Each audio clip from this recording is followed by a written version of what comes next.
دہشت گرد ایک ایسے نوجوان کی داستان جس سے بچپن میں جائیداد، عیش و آرام، اپنوں کا پیار، رشتے چھین لیے گئے۔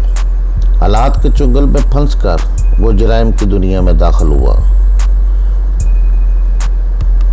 محب وطن ہوتے ہوئے ملک دشمن قرار دیا گیا۔ انڈیا گیا تو قدم قدم پر موت نے گھیرا، مگر اس نے انڈیا میں انڈیا کی بینڈ بجائے رکھی۔ داستان کی طرف جانے سے پہلے چینل کو سبسکرائب کریں، لائک اور شیئر کر کے اپنی محبت کا ثبوت دیں۔ ایک دل ہلا دینے والی داستان، دہشت گرد۔ دہشت، قسط نمبر 106۔ کانتا نے میری بات کا ذرا بھی برا نہیں مانا۔ وہ اپنا آئیڈیا سنانے کو بے چین تھی۔ چند لمحے خاموش رہنے کے بعد وہ بولی، وہاں اس برس لاکھوں کروڑوں آدمی ہوں گے، تم بھی تو کسی سادھو کا بیروپ بھر سکتے ہو۔ ہاں، تمہارے ویسے بھی بال بہت لمبے ہیں، بس سر پہ استا پھرا دو اور سادھو کی طرح سر پہ ایک ٹکیہنی چونی رہنے دو۔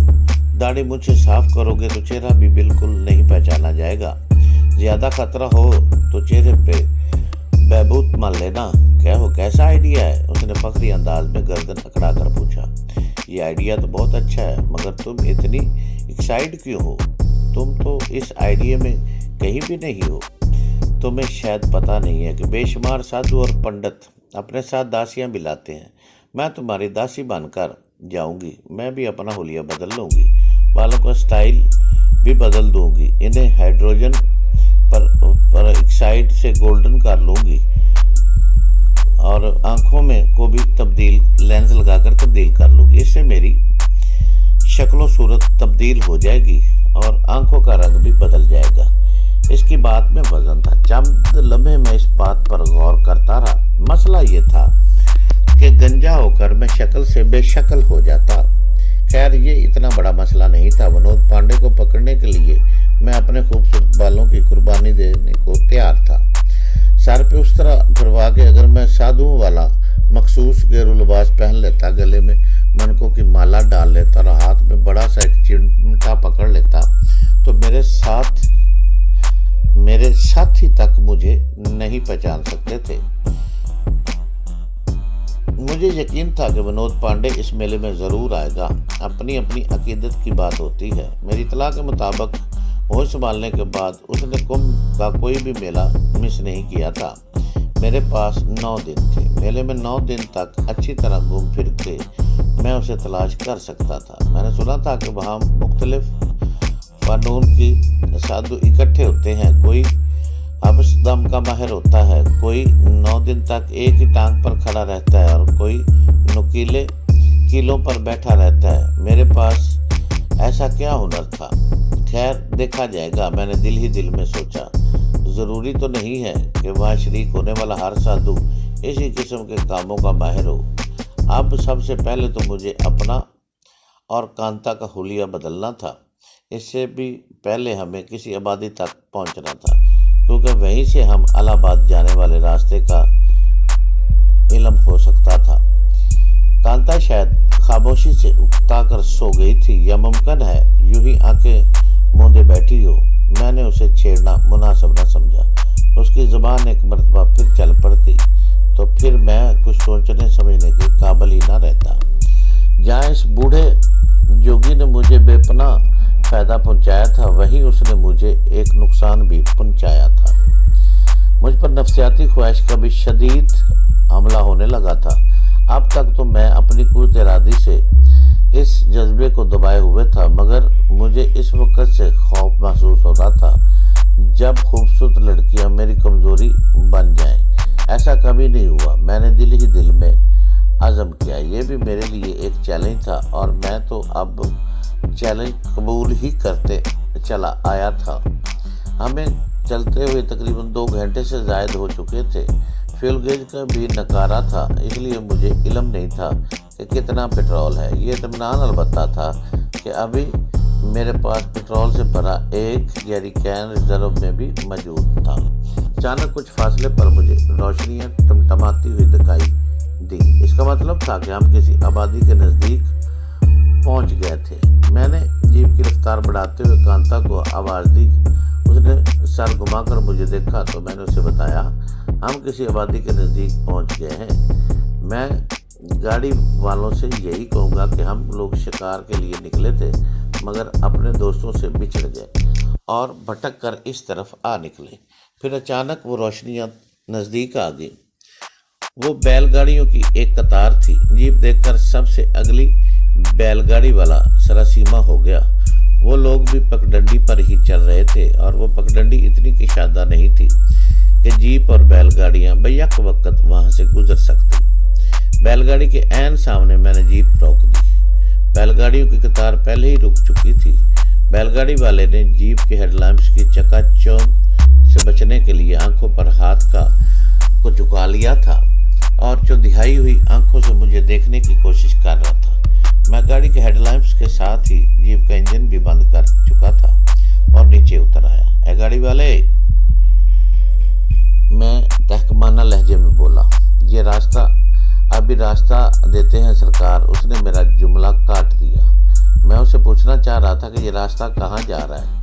غلطی ہوگی سرکار، اس نے خوش آمدانہ لہجے میں کہا۔ اگر ہمیں پہلے سے خبر ہوتی کہ سرکار کی سواری آ رہی ہے تو ہم پیچھے رنگ پور کے پاس رک جاتے۔ وہاں اتنا راستہ ہے کہ سرکار کی گاڑی آرام سے گزر سکتی ہے۔ اس کے لہجے میں گھبراہٹ اور خوف کی آمیزش تھی۔ مجھے حیرت ہوئی کہ آخر وہ اتنا خوف زدہ کیوں ہے۔ میں نے اپنا تجسس دور کرنے کو اس سے پوچھ ہی لیا کہ تم اتنے ڈرے ہوئے کیوں؟ سرکار، شاید اس علاقے میں آپ نئے ہیں۔ اس سے پہلے جنگلات کے جو افسر تھے انہوں نے اسی بات پر ہم سب گاڑی والوں کو 3 دن تک حوالات میں بند کرا دیا تھا۔ انہوں نے ہم پہ لکڑی کی چوری کا الزام لگایا تھا، پھر بڑی مشکل سے پیسے دے کر ہماری جان چھوٹی۔ میں ایسا نہیں کروں گا، میں نے عرض کرتا، کیونکہ میں جنگلات کا افسر نہیں ہوں، ہوتا بھی تو نہ کرتا۔ آخر ایسا ظلم کرنے کی کیا ضرورت ہے؟ میں تو شکار کے لیے نکلا تھا، راستہ بھٹک کر ادھر آ گیا۔ اب تم یہ بتاؤ کہ بڑی سڑک یہاں سے کتنی دور ہے؟ بڑی سڑک تو یہاں سے بہت دور ہے سرکار، وہ جلدی سے بولا۔ یہاں سے 70-75 میل تو ہوگی۔ آپ مجھے بہت تھکے ہوئے بھی لگ رہے ہیں اور شاید زخمی بھی ہیں۔ اس نے گاڑی پر لٹکی ہوئی لالٹین کی مدھم روشنی میں میرے بائیں کندھے کو غور سے دیکھتے ہوئے کہا، ہمارا گاؤں یہاں سے بہت دور ہے، ورنہ میں آپ کو اپنے ساتھ لے چلتا۔ تمہاری بہت مہربانی بھیا، میں نے جواب دیا۔ مجھے صرف راستہ بتا دو کہ بڑی سڑک تک ہم کس طرح پہنچ سکتے ہیں۔ اس پگڈنڈی پر آپ سیدھے چلے جائیں گے تو ایک گاؤں آئے گا، رنگ پور، اس کے ساتھ ہی جنگلات کے افسر کا ڈاک بنگلہ ہے۔ ڈاک بنگلے سے یہ پگڈنڈی چوڑی ہو گئی ہے۔ آپ ڈاک بنگلے سے گزر کر الٹے ہاتھ کی طرف مڑیں گے تو سیدھے بڑی سڑک تک پہنچ جائیں گے۔ بہت مہربانی بھائی، میں نے کہا۔ پھر ارد گرد کا جائزہ لیا کہ کہیں کوئی ایسی جگہ نظر آ جائے جہاں جیپ ٹھہرا کر میں ان لوگوں کو جانے کا راستہ دے دوں۔ وہ تقریباً 10-11 بیل گاڑیاں تھیں اور سب گاڑی بان نے آہستہ آہستہ وہیں آ کر کھڑے ہو گئے تھے اور بہت غور سے ہماری باتیں سن رہے تھے۔ مجھے چند گز پیچھے ایسی ایک جگہ نظر آئی جہاں میں ریورس کر کے جیپ کھڑی کر سکتا تھا۔ اس طرح ان لوگوں کے لیے راستہ بن جاتا۔ میں نے اسٹیئرنگ سیٹ پر بیٹھ کر دوبارہ انجن سٹارٹ کیا اور جیپ کو ریورس میں اس جگہ تک لے گیا۔